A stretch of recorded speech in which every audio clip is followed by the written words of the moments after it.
예수님께서 우리를 구원하시려 이 땅에 오신 성탄절을 기다리는 성탄절이 위대한 이유는 무엇입니까? 성탄절이라고 하는 것은 우리 입장에서는 우리를 구원하시러 오시는 예수님, 너무 감사한 말이지만 예수님 입장에서는 그게 그렇게 녹록한 일이지 않니다.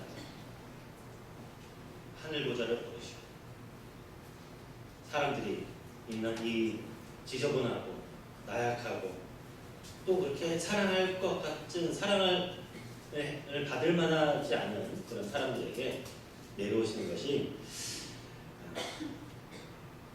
당연한 일은 아닙니다. 우리는 예수님의 오심을 기다리면서 호산나, 다윗의 자손 이렇게 부르지만 호산나가 사실 좋은 말이 아니거든요. 와서 구원하소서, 제발 도와주세요, 사람 살려고 이런 말이에요. 호산나라. 세상에 많은 사람들이 곤경에 빠져서 어려운 가운데 있으면서 제발 우리를 도와주세요 라고 하는 말이 호산나. 예수님께서는 이 성탄절이라고 하는 것은 그냥 반짝반짝한 조명에 비춰서 아름다운 말이 아니라 정말 물에 빠져 죽어가는 것 같은, 먹을 것이 없어서 굶어 죽어가고 있는 절박한 상황에 있는 사람들을 하나님께서 구하러 오시는 그 날이 성탄절. 구하러 오시는데 그냥 저기서 뭔가 천사시켜서 다른 사람을 통해서 사람을 구한 것이 아니라 하늘 보좌를 걸으시고 우리와 같이 낮은 자리에 오셨다는 것이 성탄의 위대함입니다. 이것이 우리 기독교의 가장 핵심적인 교리이기도 하고 기독교의 위대함인 거죠. 낮은 곳으로 가는 것, 아무도 가고 싶어하지 않는 곳으로 가는 것. 사람들은 다 편안한 곳, 풍요로운 곳 가고 싶어하지만 기독교인의 마음속에 뒤에 있는 아무도 가고 싶어하지 않는 도움이 필요한 곳을 향하는 것이 기독교인의 삶의 자세인 것입니다. 한번 여러분 생각해 보세요. 어떤 사람이 영적인 사람이다 라고 생각하면 어떤 사람을 영적인 사람이라고 여러분 생각하십니까? 일반적인 생각은 글쎄 영적인 사람은 뭔가 우리와 다르게 뭔가 혼자 고요한 곳에서 일단 기도를 많이 해야 돼. 기도를 많이 하는 것 같고 뭔가 이렇게 눈이 이렇게 살짝 명상한 듯한 그런 느낌이고, 또 게다가 영적인 사람은 한편으로는 약간 좀 은사가 있는 사람을 보면서 영적인 능력 있는 사람이라고 생각하기도 합니다.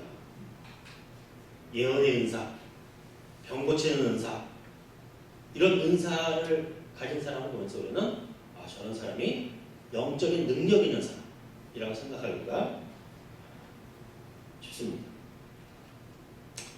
병 고치고 예언하고 귀신 쫓는 뭔가 신기한 일을 하는 사람을 영적인 사람이라고 생각하기가 쉬운데, 여러분 한번 반대로 생각해 보세요.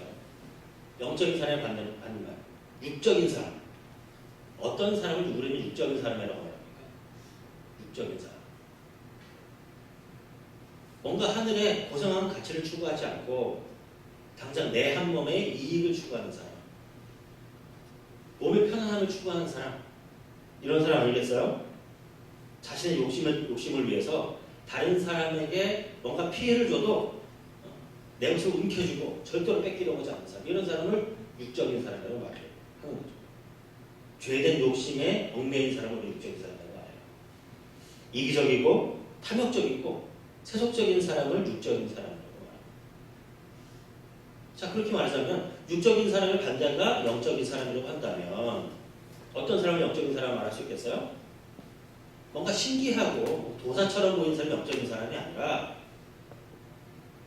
자신의 욕심보다 이웃의 필요에 관심을 보이는 사람이 영적인 사람입니다. 이 세상에서 편안하게 누리는 것보다 나보다 다른 사람의 필요에 관심을 갖고 그런 사람의 편안함을 위해서 무엇인가 나누거나 행동을 하는 사람들이 영적인 사람. 선택의 상황에서 이타적인 선택을 할 수 있는 사람, 이런 사람이 영적인 사람이고 올바른 기독교인들, 성숙한 그리스도인이라고 말할 수 있는.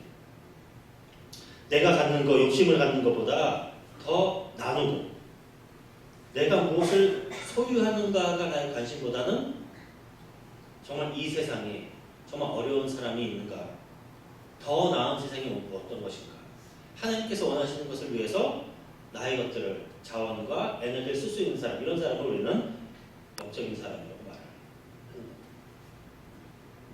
전에 제가 있었던 교회에서 한 할머니가 있었는데 저는 그분 이야기를 지금 생각하면 참 감동스럽습니다. 이분이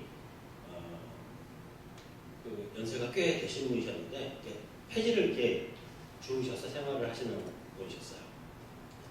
여름이고 겨울이고 항상 폐지를 주우시는 분이셨는데 교회 한번 나왔더니 수요일인가요? 한번 나왔더니 거기서 그런 광고를 하는 거예요. 그 교회에서 중3짜리 남자애가 있었는데 얘가 뭐 교회 안 다니다가 약간 동네 말썽장이었어요. 약간 좀 심한 표현으로 말하자면 비행 청소년 같은 뭐 그런 아이였는데 그런 아이들이 한번 교회에 한번 싹 온 적이 있었거든요. 근데 이 아이는 엄마는 집을 나갔고 아빠랑 둘이 살았어요. 근데 그 아빠가 맨날 술 마시고 집에서 그 하나밖에 없는 엄마가 도망간 그 아이를 맨날 집에서 이렇게 패는 거예요. 그 아이가 정서적으로 건전한 아이가 건강한 아이가 아니잖아요. 뭐 그러니까 어쩔 수 없이 좀 삐뚤어졌겠죠. 그런데 어쨌든 얘가 중3 때 또 그 아버지도 또 돌아가셨어요. 그러니까 얘가 중3인데 천에 도화가 된 거죠. 교회에서 그래도 어떻게 이 아이를 도와줄까 고민하다가 그러면 교회에서 도우는 거 한계가 있으니까 좀 이렇게 교회 어른들이 좀 도왔으면 좋겠다라는 생각에서 그럼 이 아이를 좀 정서적으로도 후원하고 좀 물질적으로도 후원할 수 있는 그런 광고를 했어요. 근데 거기서 그 폐지 줍는 할머니 집사님이 마음에 너무 안 됐잖아요. 그러니까 작정을 했습니다. 제가 한 달에 5만 원씩 이 아이를 위해서 후원하겠다고 작정하신 거예요. 그분도 폐지를 줘서 생활하시는 분이 무슨 돈이 넉넉하겠어요. 근데 이분이 생각하시면서 그 순간적인 마음에 돕겠다는 마음으로 작정을 하시고 집에 가시는데 또 덜컥 걱정이 되셔야 된다. 걱정이 되세요. 사실 아주 힘든데 5만 원씩 이렇게 후원하면 힘든데 그렇게 생각하면서 집에 가셨는데 그 다음날 아침에 일어나서 매일처럼 가는 그런 공장하고 이런 데가 있죠. 폐지를 줍는 데가 있대요. 근데 공장에 갔더니 그 공장에서 이 할머니를 위해서 어제 나왔던 폐지를 엄청나게 많이 모아놓으셨더라고요. 뭐 그렇다고 해서 그게 뭐 때도 멀겠습니까? 근데 그날 그 집사님이 저와 만나서 막 눈물을 흘리면서 너무 감사하다고. 제가 좋은 일 하려고 작정했던 하나님께서 이렇게 도와주셨다고 이렇게 말씀하시더라고요. 이분이 이 복권 당첨된 게 아니잖아요. 뭐 팔자 고칠 수 있는 돈이 생긴 게 아니잖아요. 그냥 평소보다 조금 더 많은 폐지가 모였을 뿐인데 이분의 마음에는 내가 그래도 좀 돈 더 모아가지고 이 아이를 도와줄 수 있겠다는 마음이 감동이 된 거예요. 감사하고 또 하나님께서 이런 마음을 다 보고 계셨구나라는 마음에 눈물을 흘리면서 말씀하시는데 제가 참 마음이 찔리기도 하고 참 아름다운 이야기도 하고 안타깝기도 하고 그런 마음이 들었습니다. 저는 그런 생각이 들었어요. 정말 이분이 정말 영적인 사람이다. 이분이야말로 사람들 보기에는 뭐 그렇게 중요한 사람처럼 보이지 않더라도 정말 하나님의 마음을 가지신 분이구나. 그런 마음이 들었습니다. 우리가 방금 읽었던 본문 말씀에서는요. 하나님의 지혜가 있다는 거예요. 하나님의 지혜. 여러분 하나님의 지혜가 무엇입니까? 일단 하나님의 지혜는요.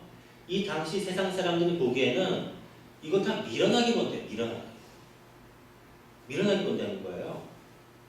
십자가의 도가 사람들에게는 참 바보 같은 거다. 이렇게 생각한다는 거예요. 여러분 세상 사람들 생각은 이해가 되시죠? 그런 사람들의 생각에는 아무리 옳은 일이라고 하더라도 아무리 좋은 일이라고 하더라도 지가 왜 주고 어떻게든 살아야지.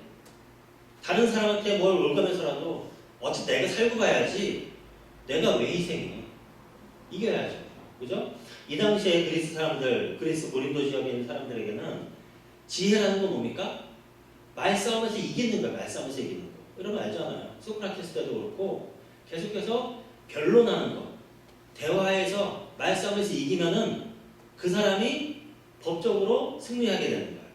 법적으로. 그러니까 실제로 많은 이익을 갖게 되는 거죠. 말싸움에서 이기는. 그러니까 거기서 궤변론자, 소피스트를 나온 거죠.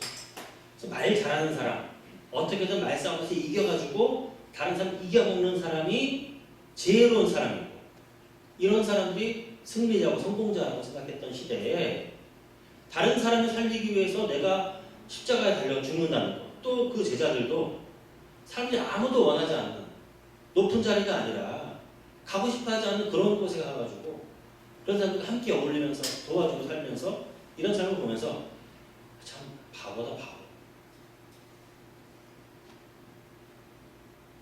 여러분 우리가 추구하는 것 십자가의 도 아니겠습니까? 기독교인들이 추구하는 것. 세상 사람들이 바보처럼 느끼는 거예요. 바보처럼. 야 그렇게 하면 떡이 나오냐 밥이 나오냐. 지금 당장 뭔가 돈 생기도 아닌데 왜 그런 일을 하고 시간 허비하느냐. 이렇게 바보처럼 느낍니다. 하지만 하나님의 지혜는 무엇입니까?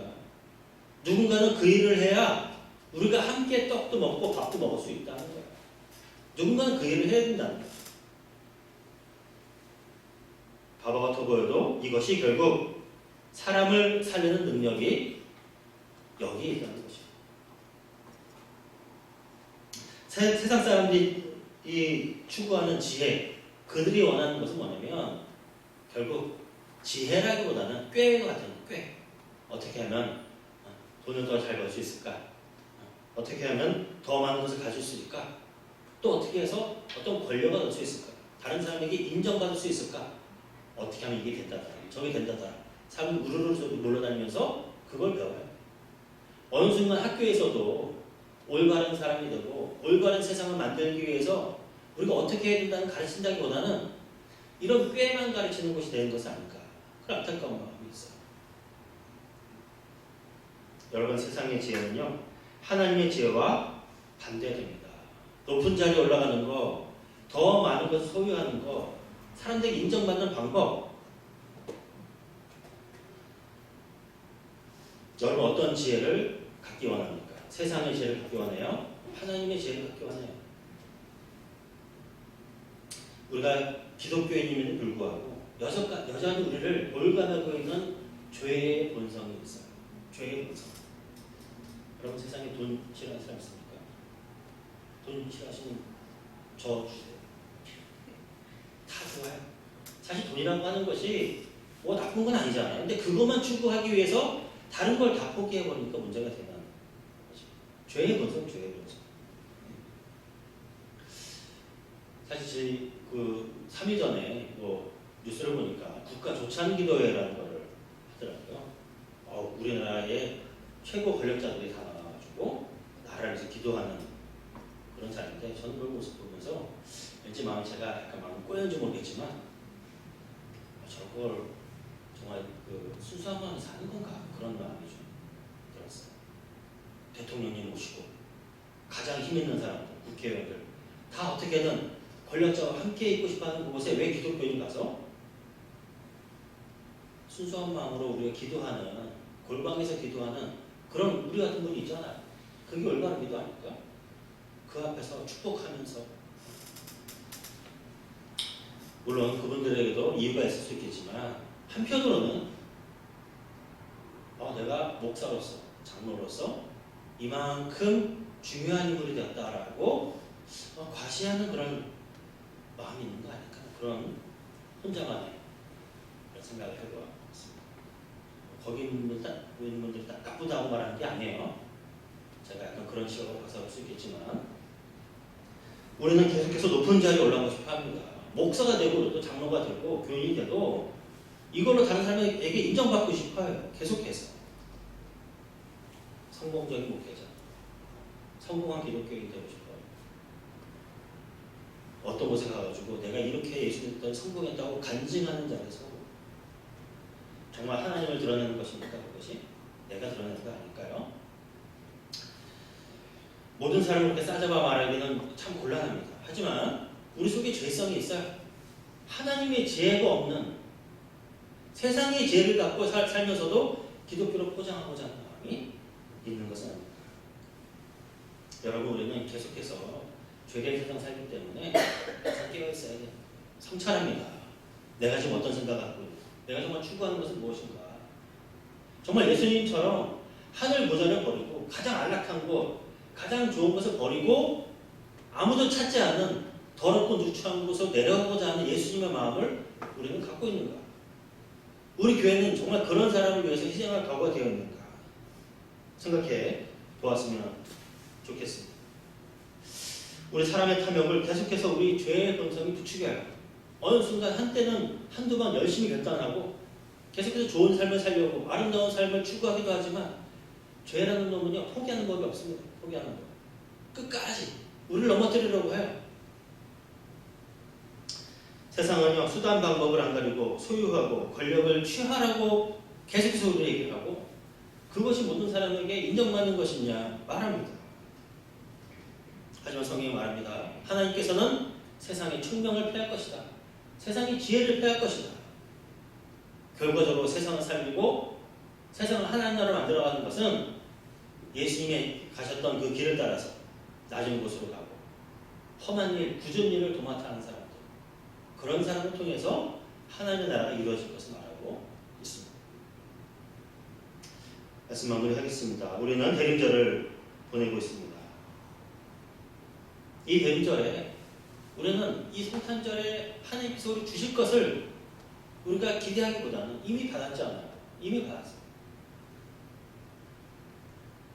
아무 보잘것없는 우리를 위해서 이 땅에 오신 예수님, 그 예수님처럼 우리도 그의 제자가 되어서 아무도 찾지 않은 이웃, 아무도 찾지 않은 고통받는 사람들, 아무도 찾지 않은, 아무도 하고 싶어하지 않은 굳은 일들, 이 대림절 성탄절을 지내면서 십자가의 도, 세상 사람들이 미련하게 보이는 그런 어리석어 보이는 일들을 하나님의 지혜를 소유하는 저희 여러분 청량리 중앙교회가 되시길 바랍니다.